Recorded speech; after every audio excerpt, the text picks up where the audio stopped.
JL సినిమాతో Telugu cinema ఇండస్ట్రీకి పరిచయమైన నటుడు నితిన్ మొదటి సినిమాతోనే సూపర్ సక్సెస్ సాధించారు.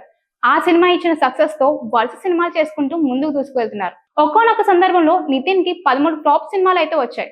కానీ ఆల్మోస్ట్ ఆయన కెరీర్ ఎండ్ అయిపోయింది అనే సందర్భంలో ఇష్క్ సినిమాతో సూపర్ సక్సెస్ సాధించి మరోసారి ఫామ్ లోకి వచ్చారు.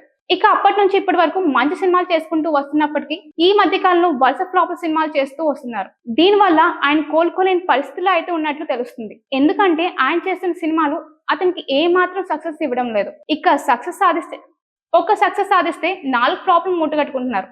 మరి ఇలాంటి సందర్భంలో ఆయన నుంచి రాబోయే సినిమాలు ఎలాంటి సక్సెస్ సాధిస్తాయి, తద్వారా ఆయన ఎలాంటి హీరోగా మారతాడు అనేది తెలుసుకోవడానికి చాలా మంది ఆసక్తిగా ఎదురు చూస్తున్నారు.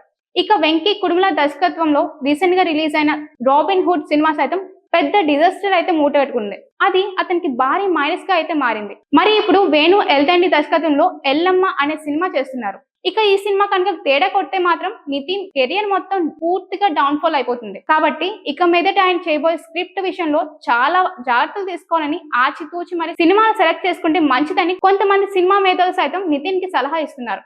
మరి ఆయన మాత్రం కథలేమీ వినకుండా కాంబినేషన్ సెట్ చేసుకుంటూ ముందుకు సాగుతున్నట్టుగా తెలుస్తుంది. నిజానికి నితిన్ సినిమాలో పెద్ద కాన్సెప్ట్ పాయింట్ అయితే ఏమీ ఉండదు. ఒక రొటీన్ సినిమా స్టోరీని తీసుకొని దానికి కమర్షియల్ గా టచ్ ఇచ్చి ముందుకు తీసుకెళ్తూ ఉంటారు.